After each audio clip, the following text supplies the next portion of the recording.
Hello बच्चों। आज की ये जो हिंदी साहित्य की क्लास है वह 12th क्लास के बच्चों के लिए है, जिसमें हम काव्यांजलि का जो पाठ है पवन दूती उसको पढ़ेंगे।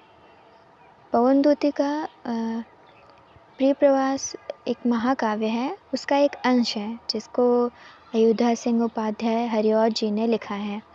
प्रिय प्रवास को खड़ी बोली का पहला महाकाव्य भी माना जाता है। जो पवन दूती का है उसमें राधा जी श्री कृष्ण के मथुरा चले जाने पर पवन को अपनी संदेश वाहिका बना करके उसे अपना संदेश सुनाती हैं और उसे श्री कृष्ण तक पहुंचाने को कहती हैं। तो बच्चों पहला पद देखते हैं। बैठी खिन्ना यक दिवस वे गेह में थी अकेली, आके आंसू दृग युगल में थे धरा को भिगोते। आई धीरे इस सदन में पुष्प सदगंध कोले, प्रातः वाली सुपवन इसी काल वातायनों से। अर्थ इस प्रकार से है कि बैठी खिन्ना यक दिवस वे गेह में थी अकेली। जो राधा जी हैं वे अपने घर में एक दिन खिन्न अर्थात कि दुखी मन से उदास मन से बैठी हुई थी और उनके जो आँखों से आंसू निकल रहे थे वो पृथ्वी को भिगो रहे थे। दृग युगल का मतलब होता है कि युगल मतलब जोड़ा होता है और दृग का मतलब है नेत्र। यहाँ पे नेत्रों का जोड़ा से इसका अर्थ है दृग युगल का कि आके आंसू दृग युगल में थे धरा को भिगोते। जो राधा जी के दोनों आँखों में जो आंसू थे वे नीचे गिर करके ज़मीन को भिगो रहे थे। आए धीरे इस सदन में पुष्प सदगंध कोले, प्रातः वाली सुपवन इसी काल वातायनों से। और इसी क्षण इसी समय जो प्रातः काल की जो सुंदर वायु थी वह फूलों की सुगंध लेकर के उस घर में खिड़कियों से प्रवेश कर गई। और फिर दूसरा जो पद है उसमें है संतापों को विपुल बढ़ता देख के दुखिता हो, धीरे बोली सदुख उससे श्रीमती राधिका यूं। प्यारी प्रातः पवन इतना क्यों मुझे है सताती, क्या तू भी है कलुषित हुई काल की क्रूरता से। संतापों को विपुल बढ़ता अर्थात ये जो राधा जी हैं वो श्री कृष्ण के वियोग में हैं, तो उन्हें जो प्रातः काल की पवन जो सुगंध लेकर के फूलों की सुगंध लेकर के आई हुई है वो भी उन्हें दुख बढ़ाने वाली लग रही है, उन्हें वो पसंद नहीं आ रही है। तो पवन के आने से जो श्री राधा जी का जो दुख है वह और भी बढ़ गया है। विपुल का मतलब होता है अत्यधिक, अत्यधिक बढ़ गया है। तो उससे और भी अधिक दुखी होकर के वह धीरे से राधा जी अपने दुख के साथ पवन को संबोधित करती हैं कि प्यारी प्रातः पवन इतना क्यों मुझे है सताती, कि सुबह हे प्यारी पवन तुम मुझे इतना क्यों सता रही हो। क्या तू भी है कलुषित हुई काल की क्रूरता से, कि जिस प्रकार से समय मेरे साथ क्रूरता कर रहा है क्या तुम भी उसके साथ रह कर के कलुषित हो गई हो, इसी वजह से तुम मुझे सता रही हो। मेरे प्यारे नव जलद से कंज से नेत्र वाले, जाके आए न मधुबन से और न भेजा संदेशा। मैं रो रो के प्रिय विरह से बावली हो रही हूँ, जाके मेरी सब दुख कथा शाम को तू सुना दे।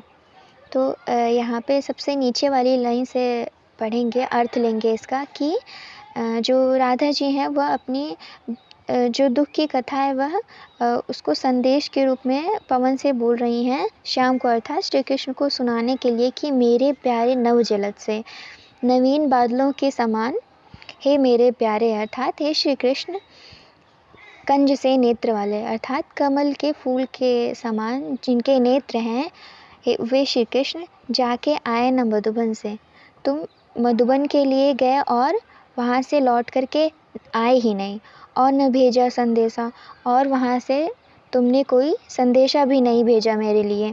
मैं रो रो के प्रिय विरह से बावली हो रही हूँ, मैं अपने प्रिय के विरह में रो रो करके पागल हुई जा रही हूँ।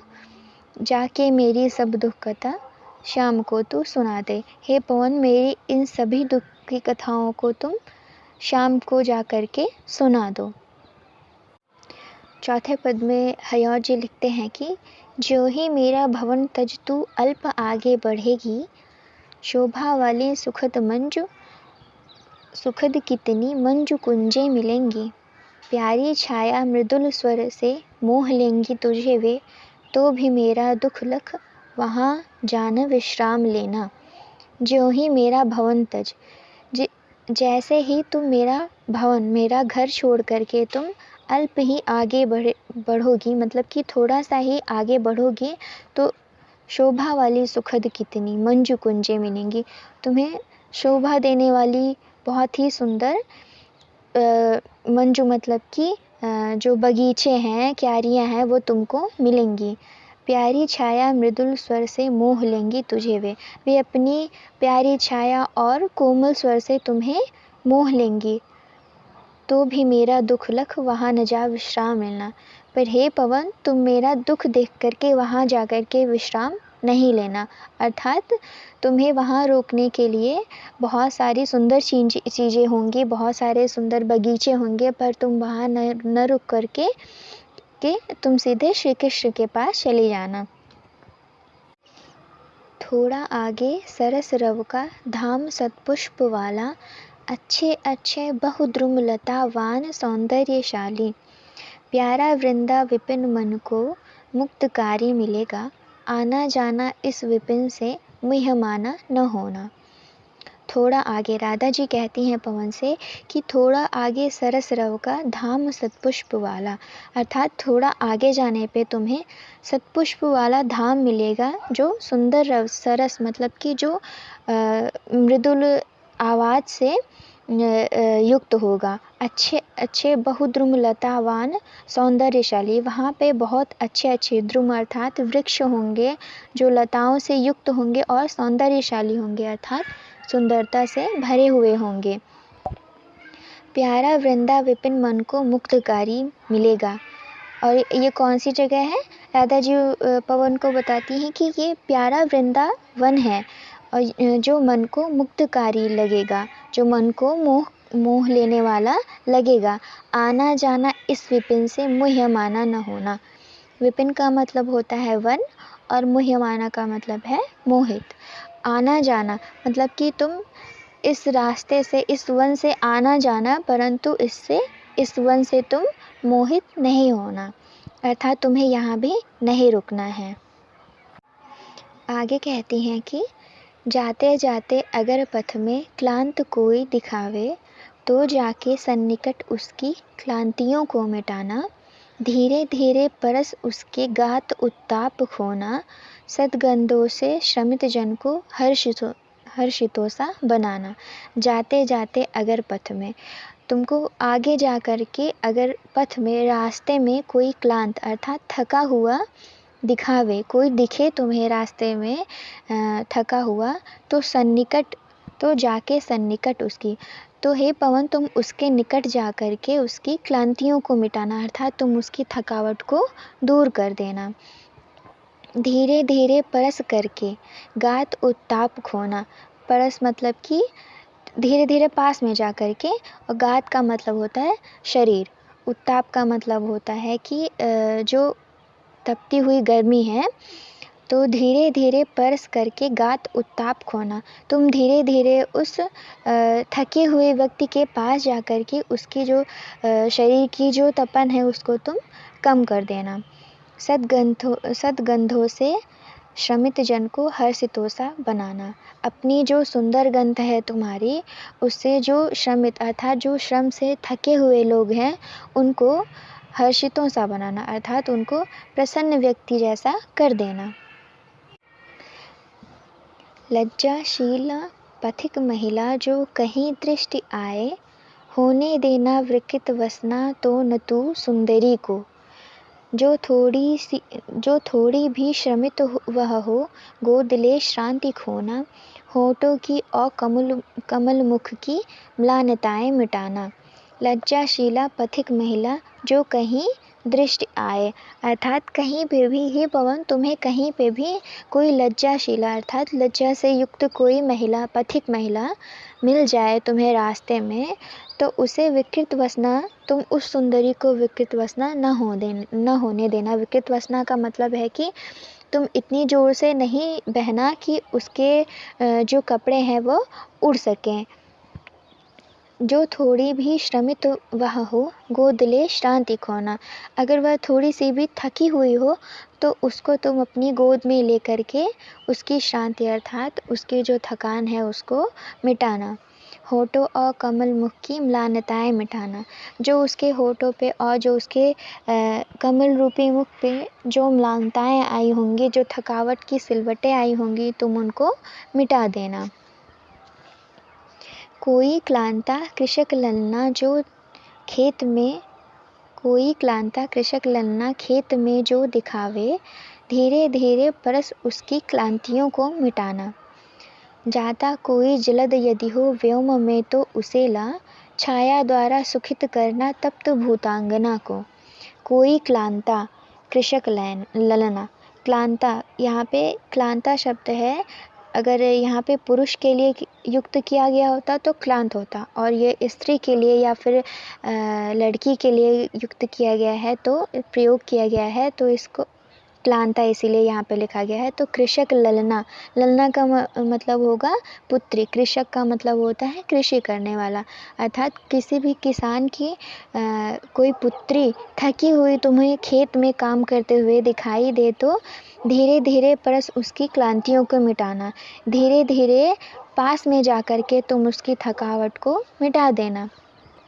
जाता कोई जलद यदि हो व्योम में तो उसे ला, व्योम का मतलब है आकाश और जलद का मतलब है बादल।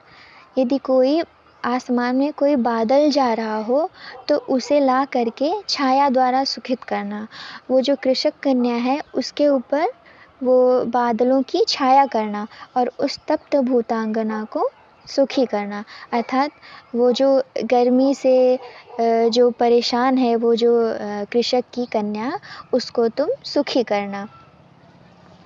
आगे कहती हैं कि जाते जाते पहुँच मथुरा धाम में उत्सुका हो, न्यारी शोभा वर नगर की देखना मुग्ध होना, तू होवेगी चकित लख के मेरु से मंदिरों को, आभा वाले कलश जिनके दूसरे अर्क से हैं। अब वे मथुरा का वर्णन करती हैं राधा जी पवन से कि जाते जाते पहुँच मथुरा धाम में उत्सुका हो, मतलब कि तुम उसके पहले तो कहीं नहीं रुकना जब तक मथुरा नहीं पहुंच जाना, परंतु जब तुम मथुरा धाम में पहुंच जाओगे तो तुम उत्सुक हो जाना चीज़ों को देखने के लिए, जानने के लिए। न्यारी शोभा वर नगर की देखना मुग्ध होना, तुम उस नगर की शोभा को देखना और उस पर मुग्ध अवश्य होना।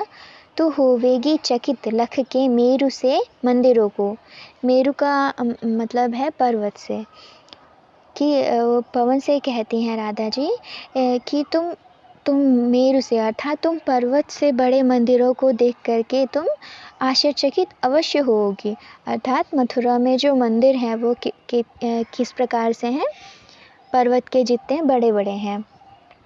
आभा वाले कलश जिनके दूसरे अर्क से हैं, अर्क का मतलब है सूर्य, आभा वाले अर्थात प्रकाश वाले जो कलश हैं, मंदिरों के ऊपर हमेशा कलश रूपी जो आकृति बनी होती है या फिर जो रचना बनी होती है, तो उसका वर्णन कर रही हैं राधा जी कि जो कलश है, मंदिरों के ऊपर जो कलश बने हुए हैं उनका जो प्रकाश है वो इस प्रकार से लगता है कि मानो वो दूसरे सूर्य की तरह जान पड़ते हैं, अर्थात जो आसमान में जो एक सूर्य है और वो जो कलश है दोनों मिल करके ऐसा लगता है कि आसमान में दो सूर्य हो गए हैं।